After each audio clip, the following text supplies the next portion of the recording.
మోకాళ్లలో గుజ్జును పెంచి నొప్పిని తగ్గించి సర్జరీని దూరం చేసే ఫ్రీడమ్ వాక్.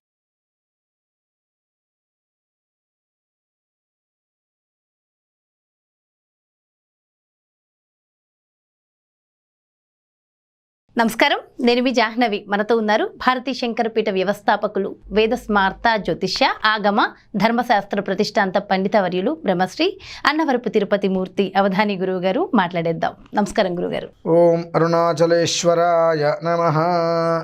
గురుగారు, సుబ్రహ్మణ్య షష్ఠి వచ్చేస్తుంది కదా. ఇప్పుడు సుబ్రహ్మణ్య షష్ఠి అనేది చాలా ప్రత్యేకం. ప్రతి ఒక్కళ్ళు కూడా చాలా అంగరంగ వైభవంగా సుబ్బారాయుడు షష్ఠిగా మన ఊర్లో చాలా చక్కగా జరుపుకుంటూ ఉంటారు కదా.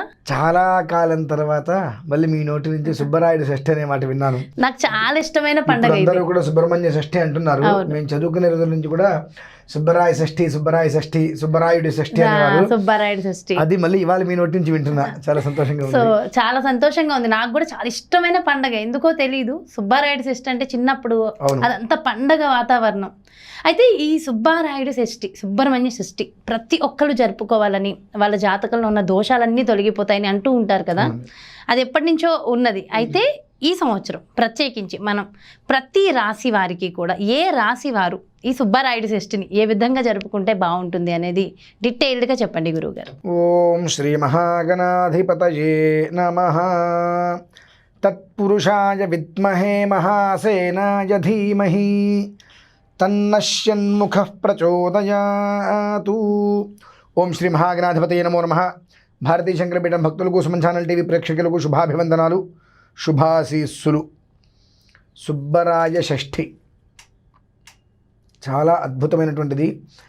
ఆ సంవత్సరము, ఈ సంవత్సరము, ఏ సంవత్సరము కాదండి, ప్రతి సంవత్సరము కూడా సుబ్బరాయ షష్ఠి అనేటువంటి దానికి ఎంత విశేషం ఉంటుంది అంటే, ఆదిత్యాది నవానాం గ్రహానాం స్వనక్షత్రానాం, ఏ నక్షత్రమైనా సరే 28 నక్షత్రాల వారిలో ఎవరైనా సరే, అంటే అభిజిత్తుతో కలిపి 28 నక్షత్రాలు, మామూలుగా 27, ఎవరైనా సరే 12 రాశుల వారు, ఇది నా రాశి, ఇది నీ రాశి అనేటువంటిది కూడా ఎవరైనప్పటికీ కూడా ఆ రోజు నాడు ప్రత్యేకముగా కొన్ని విధానాలు అనుసరించి కనుక చేసినట్లయితే ఖచ్చితంగా అనిరుక్త దోషాలు ఉంటారంటే అనువంశీకంగా వచ్చేటువంటి దోషాలు ఏవైతే ఉంటాయో అవన్నీ కూడా పూర్తిగా నిర్మూలించుకోవడానికి చాలా విశేషం సుబ్రహ్మణ్య షష్ఠి. దీనికి అంటే కొంతమంది వింటారు, కొంతమంది వినరు అనే విషయం పక్కన పెడితే, ఆ రోజు ఉదయం, ఆ రోజు మొత్తం మీద కూడా ఎక్కడా కూడా మనం ప్రధానంగా చేయవలసింది కోసి వండే పదార్థాలు చేయవద్దు.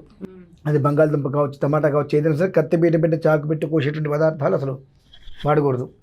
సాధ్యమైనంత వరకు అందరూ కూడా సుబ్రహ్మణ్య షష్ఠి అనగానే పుట్టలో పాలు పోసేస్తూ ఉంటారు. దయచేసి అందరికీ చెప్తున్నాను, పుట్టలో పాలు పోయకండి. పుట్ట దగ్గర ఒక కప్పులో పాలు పోసి కనుక పెట్టినట్లయితే అవి తాగి వెళ్తాయి. పుట్టల్లో పాలు కనుక పోసాము అని అంటే ఆ పాము పిల్లలు లోపల ఉంటాయి, అందులో ఉండి అవి తాగలేక అవి 1 రోజు 2 రోజులకి మొత్తం పెరుగులాగా తొలగిన తర్వాత మురికి వాసన వస్తుంది, అందులో ఉండలేక అందులో అవి చనిపోతే ఆ పాపం కూడా మనకి వస్తుంది. తెలియక ఎంత పాపం చేసేటువంటి ఏంటంటే, మేము చేశాం కదంటే ఏమీ లేని వాళ్ళు కూడా నాగదోషాలు ఎందుకు వస్తుంటాయంటే పుట్టలో పాలు పోయటం. పుట్టలో కాదమ్మా పాలు పోసేది, పుట్ట దగ్గర ఒక పాత్ర పెట్టి ఆ పాత్రలో 6 అక్షరాలు సుబ్రహ్మణ్యేశ్వర స్వామి వారు కాబట్టి 6 వద్దనరు, లేదంటే ఉగ్గి గిన్నె ఉంటుంది, ఒక 6 ఉగ్గి గిన్నెలు పాలు పోస్తూ ప్రతి ఒక్కళ్ళు అందులోనే పోస్తుండాలి. నా పాలు తాగలేదు అనుకోవాల్సిన అవసరం లేదండి. ఒక ఇంత మట్టి పాత్ర పెట్టి దాని నిండా పాలు పోసేసుకొని పక్కకి వెళ్ళిపోతే అది కుదిరినప్పుడు వచ్చి తాగి వెళ్తుంది.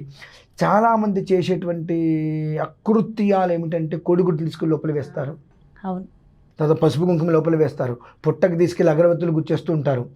ఒక్కొక్కసారి అనుకోకుండా అది అదే సమయంలో వస్తే అది దానికి పాపం. ఈ పాపాలు మళ్ళీ ఎవరికి వస్తాయి అంటే, ఇక్కడ తెలియక ఒకటైతే మూర్ఖత్వం ఒకటి, వాళ్ళు చేశారని ఎందుకు చేయకూడదని మూర్ఖత్వం. గిన్నెలు తీసుకొచ్చి పాలు పోస్తూ ఉంటారు. మన ఇంట్లో మనకు ఎక్కడైనా ఒక చుక్క నీళ్లు కారుతున్నాయంటే ఎక్కడైనా, దానికంటే మనం ప్లాస్టింగ్ చేసుకుంటే ఆ ఒక్క చుక్క పాడైపోతుందని చెప్పి అటువంటి దాని పొట్టలో పాలు పోస్తుంటే అది బ్రతుకుతుందండి లోపల. అదే కదా, దానివల్ల ఎన్ని రకాల ఉత్కృష్ట దోషాలు వస్తున్నాయి. ఇవాళ 100కి 98 మందికి సంతానం కలగట్లేదు అని అంటే ఇవి మూల కారణాలు కావండి. ఇటువంటివి ఎన్నో చేస్తున్నాం మనం. ఆ రోజునాడు ప్రతి మనిషి కూడా ఉన్నటువంటి దోషాలన్నీ కూడా నిర్వీర్యం చేసుకొని సుఖంగా ఉండాలనుకుని కోరుకున్న ప్రతి ఒక్కరూ అంత మట్టి ముకుడు పుట్ట దగ్గర పెట్టి అందులో పాలు పోసి, ఇంకొక మట్టి ముకుడు చిమిరి ఉండరు, ఉండల్లాగా చేయకపోయినా అంత చిమిరి బెల్లము తెల్ల నువ్వులు బాగా దంచి ఆ రెండు కలిపి పొడి పొడిగా చేసి అక్కడ పెట్టి నమస్కారం చేసుకోవడం అనేటువంటిది శ్రేయోదాయకం. ప్రత్యేకంగా ఏదో చేయాలని లేదమ్మా. ఏది పడితే అది చేసి అనర్థాలు వెంట తెచ్చుకునే దానికన్నా ఈ రెండూ చేస్తే చాలు. అంతేకాకుండా ఇంకా క్షేమం కోరుకున్న వాళ్ళు ఏం చేస్తారంటే బియ్యపిండి పంచదార పుట్ట చుట్టూత బియ్యపిండి పంచదార వేయటం వలన పుట్ట పెరుగుతుంది. అవి తినడానికి చీమలు వస్తాయి కదా, ఆ చీమలు తింటూ మట్టిని తవ్వుతూ వస్తే ఎట్ట పుట్ట పెరుగుతూ ఉంటుంది. తద్వారా వంశవృద్ధి అనేటువంటిది కలుగుతుందమ్మా. వంశవృద్ధి కలగాలి, నాగదోషాలు సర్పదోషాలు ఇవన్నీ ఉన్నాయి అంటే అటువంటి వాళ్ళందరికీ కూడా పూర్తిగా ఆ దోష నిర్మూలనకే సుబ్బరాయ షష్ఠి అనేటువంటిది. రాయ అంటే ఇక తిరుగులేనటువంటిది అని, అంటే ఏది కోరుతామో అది వచ్చి తీరుతుంది. కానీ దాన్ని మనం ఏవో కోరుకున్నవి కాకుండా కొత్త కొత్త కష్టాలు వచ్చేటట్టుగా మనం చేసుకుంటున్నాం. అటువంటి పనులు చేయకుండా పుట్ట దగ్గర చక్కగా పెట్టేసుకొని అందులో ఒక దాంట్లో పాలు ఒక దాంట్లో చిమిరుండలు పెట్టేసుకొని పుట్ట చుట్టూతా చక్కగా బెల్లం కాదు మనకు పంచదార బియ్యపిండి కలిపిన పౌడరు అంత తీసుకెళ్ళండి నష్టం లేదు. దాని పుట్ట చుట్టూ చక్కగా జల్లేసేసి 6 ప్రదక్షిణాలు. తత్పురుషాయ విద్మహే మహాసేనాయ ధీమహి తన్నశ్యన్ముఖ ప్రచోదయాతు. ఇది అంటాం కష్టం. ఓం శరవణ భవ. ఇది ఆయన బీజాక్షరాలే కావచ్చు కాక మానసికంగా ఎవరైనా పలకచ్చంటారా? ఉపదేశం అనేటువంటిది తీసుకోకుండా ఏది పనికిరాదు. కాకపోతే అంటే ప్రదక్షిణ సమయంలో కొన్ని శ్లోకాలు పెద్దవి కూడా చదవలేరు కదా. కాబట్టి ఓం శరవణ భవ అని కనీసం మనస్సులో పెదాలతో బయటకు అనకుండా మనస్సులో అనుకుంటూ ఒక 6 ప్రదక్షిణాలు చేసి నమస్కారం చేసుకొని కనుక వచ్చినట్లయితే వాళ్ళకి ఉన్న దోషాలేమో కానీ కొత్త దోషాలు అయితే రావమ్మ. ఉన్న దోషాలు అనేటువంటి విషయం పోకపోవచ్చు తర్వాత సెకండరీ, కానీ కొత్త దోషాలు మాత్రం రావు. అంటే కొత్త దోషం రాలేదు అంటే ఉన్నటువంటి పోయినట్టే కదా. మరి అది ఆపాదించుకోకుండా వాళ్ళ జీవితాన్ని స్థిరంగా ఉంచుకోవడానికి మాత్రం ఈ సుబ్రహ్మణ్య షష్ఠి అనేటువంటిది ఒక విధానం. రెండు కూడా ప్రతి శుద్ధ షష్ఠికి కూడా చేయవచ్చమ్మా. ఇది సుబ్రహ్మణ్య షష్ఠి అనే కాదు, ప్రతి షష్ఠి అంటే 6. షష్ఠి అంటే 6. షణ్ముఖుడు అంటారు ఆయన్ని. మామూలుగా కూడా మనం చాలామంది సుబ్రహ్మణ్యేశ్వర విగ్రహ ప్రతిష్టలు చేస్తుంటారు. విగ్రహ ప్రతిష్ఠ చేయాలంటే 1 చేయకూడదు, 6 చేయాలమ్మా. షణ్ముఖ ప్రతిష్ఠ అంటారు దాన్ని. అందరూ జంటనాగులు ఒకటి చేసేస్తూ ఉంటారు, దానివల్ల కూడా పాపాలు వస్తుంటాయి. నేను ఒక విషయం చెబుతున్నానండి ప్రతి ఒక్కరికి, అది నమ్మటమా నమ్మకపోవటమా ఆచరించకపోవటమా అనేటువంటిది మీ విజ్ఞతగా వదిలేస్తున్నాను. ఇప్పటి వరకు ఎవరైతే కనుక సంతానం కలగట్లేదు అనేటువంటిది జల ప్రతిష్ఠ కాకుండా ఒక విగ్రహాన్ని ఒక స్థానంలో ప్రతిష్ఠ చేసి దానికి ఒక చిన్న గోపురం ఏదో కట్టేసి వదిలేసేస్తుంటారు. వారందరూ కూడా సుబ్రహ్మణ్య షష్ఠి రోజు నాడు కష్టమైనా నష్టమైనా మీ దగ్గర నుండి పుట్ట దగ్గరికి వెళ్ళి నాయన అపరాధ సహస్రాన్ని చేసినటువంటి తప్పుల్ని క్షమించిన ఆయన తెలుసు తెలియక చేశాము, మాది ఎంత ఉందో చేయించిన వాళ్ళది కూడా అంతే ఉంటుంది. ఆ పాపం అందరూ మొహమాటమే లేదు. అంటే ఇది పనికి రాదు అని చెప్పాలి. చెప్పరు కాబట్టి ఇద్దరిది ఉంది కాబట్టి యద్రాత్రయా తద్రాత్రయాదు, మీది నాది ఉంది కాబట్టి ఇందులో నా దోషం ఏదైనా ఉన్నట్లయితే కనుక తెలియక చేసిన దోషం ఉంటే కనుక దాన్ని నిర్వీర్యం చేయి తండ్రి అనుకుంటూ దగ్గర ఏవైతే పుట్టలు ఉంటాయో అక్కడికి వెళ్ళి ఈ ఒక్క విధానాన్ని అనుసరించి చేసుకోండి చాలు.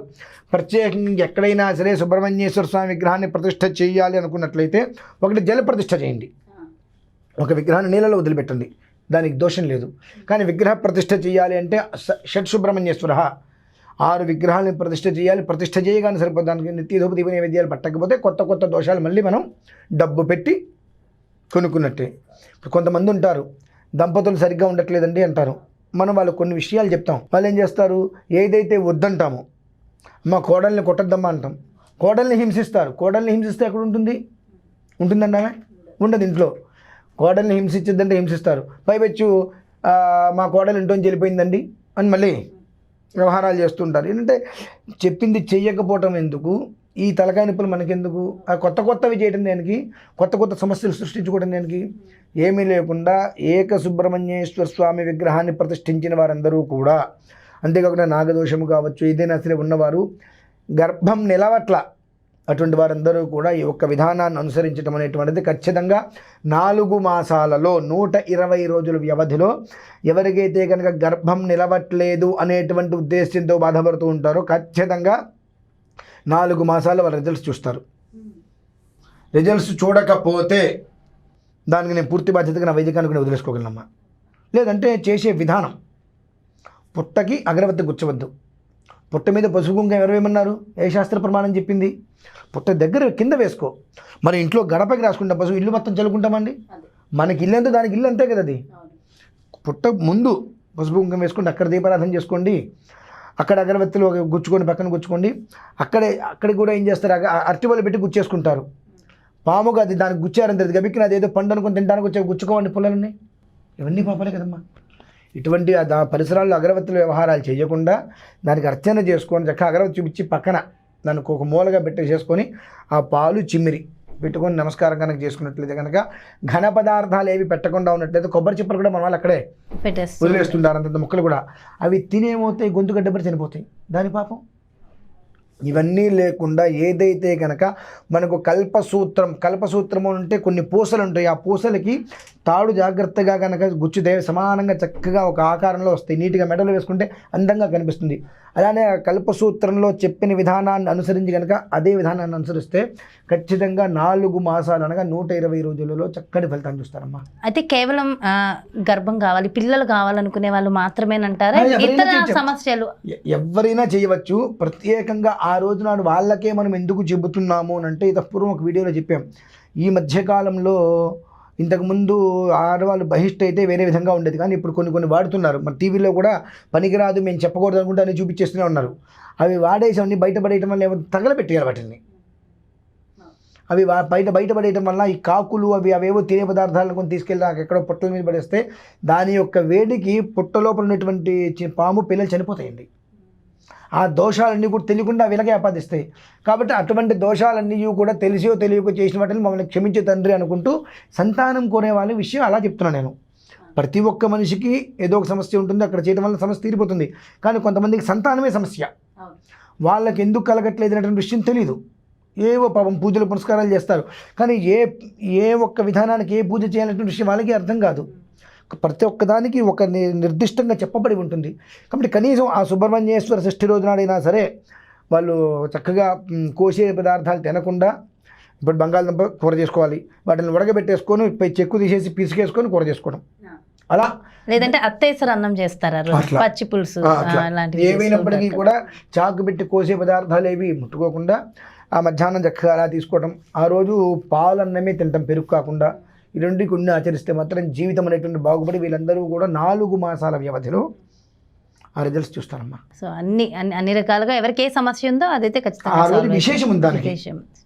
చాలా సంతోషం గురుగారు, చాలా చక్కగా సుబ్రహ్మణ్య స్వామి షష్ఠి గురించి చక్కగా వివరించారు. ప్రతిదీ ఏం చెయ్యొచ్చు ఏం చెయ్యకూడదు కూడా చక్కగా ఎక్స్ప్లెయిన్ చేశారు గురుగారు. దీని వలన ఇంకా విశేషం ఏంటంటే స్త్రీకి ఉండేటువంటి రజో దోషము అనేటువంటి వాటిలో ఎన్నో రకాల దోషాల నుంచి బయటపడతారు మా వాళ్ళు.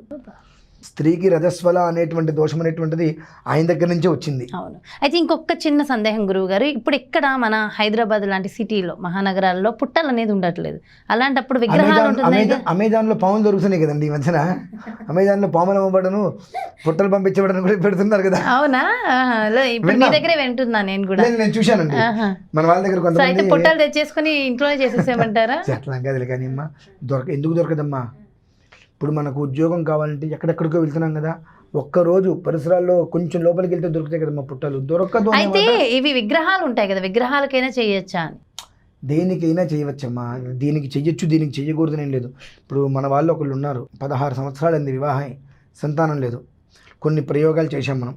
చేసిన తర్వాత ఒక పంచలోహాలది కానీ ఇతరది కానీ ఒక విగ్రహం తెచ్చుకున్నారు. 11 ఆదివారాలు వాళ్ళని కొన్ని విధానాలు చెప్పాం, చేశారు. అమ్మాయి ఇప్పుడు 6వ నెల అనుకుంటా, 5వ నెల 6వ నెల ఇప్పుడు అమ్మాయి. సంతోషం. చేయటం ప్రధానం. అక్కడ మనం కావాల్సింది ఎన్ని పాలు పోసాం, ఎంత పెరుగు పోసాం కదమ్మా, ఎంత భక్తి ఉంది, ఎంత ప్రేమగా చేశాం. భగవంతుడికి మనం ప్రేమగా అర్పిస్తే ఆ ప్రేమని తిరిగి ఆయన ఇస్తాడు మనకు. సంతోషం గురువుగారు, అంతే. చాలా చక్కగా వివరించారు గురువుగారు. Thank you so much. నమస్కారం. సో చూసారు కదండి, సుబ్రహ్మణ్య షష్ఠి నిజంగా చాలా మంచి పండుగ. పిల్లలకి పెద్దలకి అందరికీ ఒక పండుగ వాతావరణం కదా ఆ రోజు. సో గురువు గారు చెప్పినట్టుగా ఏం చెయ్యాలి ఏం చేయకూడదు మొత్తం డీటెయిల్డ్గా వివరించారు కదా.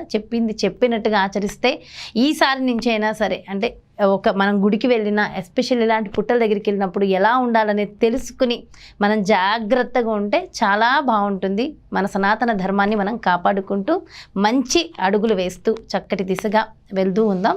మరో చక్కటి కార్యక్రమంతో మళ్ళీ మీ ముందుకు వచ్చేస్తాను. నమస్కారం.